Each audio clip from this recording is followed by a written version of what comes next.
আসসালামু আলাইকুম। আজকে একটি গুরুত্বপূর্ণ টপিকস নিয়ে আলোচনা করব, যে টপিক্সটি চতুর্থ শ্রেণী থেকে অষ্টম শ্রেণী পর্যন্ত সকল স্টুডেন্টদের জন্য প্রযোজ্য। সেই টপিক্সটি হলো বছর, মাস, দিন এগুলোর পার্থক্য। অর্থাৎ মনে করো তোমার বড় বোনের বয়স 22 বছর 3 মাস 21 দিন এবং তোমার বয়স 20 বছর 2 মাস 12 দিন। এখন প্রশ্ন করা হলো তোমাদের বয়সের পার্থক্য কত। আমরা জানি যে পার্থক্য মানেই মাইনাস, অর্থাৎ বিয়োগ করতে হয়। তো আমরা প্রত্যেকটা উপরেরটা থেকে নিচেরটা বিয়োগ করব। তো সেটা কিভাবে করব? 21 থেকে 12 বিয়োগ করতে হবে, অর্থাৎ 21 দিন থেকে 12 দিন বিয়োগ করতে হবে। তাহলে 1 থেকে 2 বিয়োগ যাবে না, তো এইটাকে 11 ধরে নিতে হবে। 11 থেকে 2 বিয়োগ করলে হবে 9। হাতে যে 1 ধরেছিলাম সেটা এখানে চলে আসলো 2। 2 থেকে 2 বিয়োগ করলে 0, যেটা লেখার প্রয়োজন নেই। আচ্ছা, এবার মাসে আসি। 3 মাস থেকে 2 মাস বিয়োগ। 3 থেকে 2 বিয়োগ করলে 1 মাস হলো। আচ্ছা, এবার বছরে 22 থেকে 20 বিয়োগ করব। তো 2 থেকে 0 বিয়োগ করলে 2 হবে। 2 থেকে 2 বিয়োগ করলে 0, যেটা লেখার প্রয়োজন নেই। অর্থাৎ তোমার বড় বোন এবং তোমার বয়সের পার্থক্য হবে 2 বছর 1 মাস 9 দিন।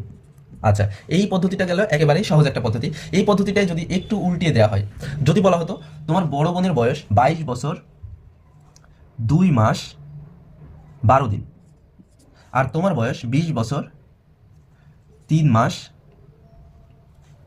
21 দিন, তাহলে তোমাদের বয়সের পার্থক্য কত?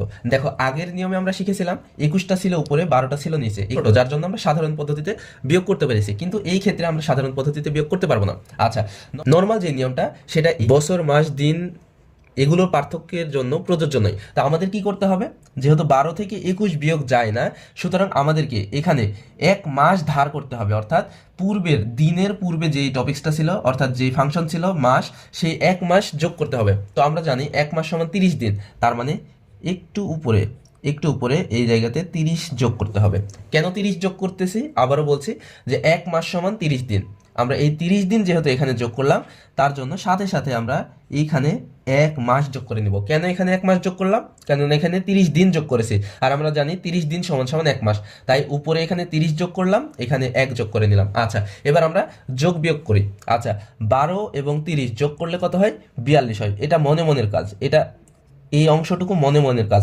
তো এইটা হবে 42। 42 থেকে এবার 21 বিয়োগ করতে হবে। আমি আবারও বলছি, এই গোল দাগের মধ্যে এটা হচ্ছে মনে মনের কাজ। তো 2 থেকে 1 বিয়োগ করলে হবে 1। আচ্ছা, 4 থেকে 2 বিয়োগ করলে হবে 2। গেল, দিনের কাজ শেষ। এবার মাসের দিকে আসি। এবার এখানে এটা আবারও মনে মনের কাজ।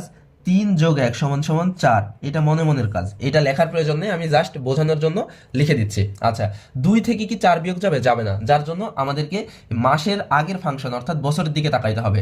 1 বছর যোগ করতে হবে, অর্থাৎ এখানে আবারও একটু উপরের সাইডে 12 যোগ করব। কেন 12 যোগ করতেছি? কেননা 12 মাস সমান 1 বছর। যেহেতু এখানে 12 যোগ করলাম, যার জন্য এইখানে 1 বছর যোগ করে নিব। আচ্ছা, এবার আবারও মনে মনের কাজ করে নিব। এখানে 2 যোগ 12 সমান সমান 14। আমি বলতেছি বারবার যে এইটা হচ্ছে মনে মনের কাজ। তো মনে মনের কাজ যেটা, সেটা মনে মনে করে ফেলবো আমরা। তো 2 যোগ 12 সমান সমান 14, উপরে তাহলে 14 এবং নিচে 3 যোগ 1 সমান 4।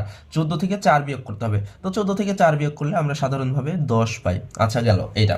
এবার আসি বছরে এখানে মনে মনে আমরা ধরে নিতে হবে যে 20 যোগ 1 সমান সমান 21। তার মানে নিচে আছে 21, উপরে আছে 22। 22 থেকে 21 বাদ দিলে 1। অর্থাৎ এখন তোমার বড় বোন এবং তোমার বয়সের পার্থক্য হচ্ছে 1 বছর 10 মাস 21 দিন। আশা করি নিয়মটি তোমরা খুব ভালোভাবে খেয়াল করতে পেরেছো এবং বুঝতে পেরেছো। আমি আবারও বলছি, পূর্বে যে নিয়মটা শেখানো হয়েছে সেই নিয়মটা ছিল একেবারে সহজ একটা নিয়ম, এবং পরে যে নিয়মটা শেখানো হলো এটা একটু জটিল একটা নিয়ম। এই নিয়মটা তোমরা যদি বুঝতে কেউ অসুবিধা হয়, তাহলে আমি বলবো তোমরা ভিডিওটা কিছুটা সামনের দিকে টেনে নিয়ে এসে পুনরায় দেখবা। আশা করছি তোমরা এই নিয়মটি বুঝতে পারবে, খুব সহজেই বুঝতে পারবে ইনশাল্লাহ। তো এই বলে আজকের ভিডিওটা এই পর্যন্ত শেষ করছি। তো যদি তোমাদের ক্লাসটি ভালো লেগে থাকে এবং তোমাদের মনে হয় যে ক্লাসটি তোমাদের জন্য প্রযোজ্য, তাহলে অবশ্যই চ্যানেলটি সাবস্ক্রাইব করবা এবং লাইক কমেন্ট করে জানাবা যে ক্লাসটি আসলে তোমাদের কেমন লেগেছে, ভালো লেগেছে কিনা, ইফেক্টিভ হলো কিনা। এবং আমি তোমাদেরকে জানাতে চাই যে এখন থেকে আমি তোমাদের প্রত্যেকটি ক্লাসের গণিত বিষয়ের জন্য ধারাবাহিক ক্লাস নেওয়ার চেষ্টা করব। তোমাদের কোন ক্লাসের গণিত বিষয়ের ক্লাস প্রয়োজন সেটা আমাকে কমেন্ট বক্সে জানাইলে আমি সেই ক্লাসের গণিত ক্লাস নেওয়ার চেষ্টা করবো ইনশাল্লাহ। তো এই বলে শেষ করছি। আমার জন্য দোয়া করবে, সকলের জন্য দোয়া এবং শুভকামনা রেখে আমি আজকের ক্লাসটি শেষ করলাম। আসসালামু আলাইকুম ওয়া রাহমাতুল্লাহ।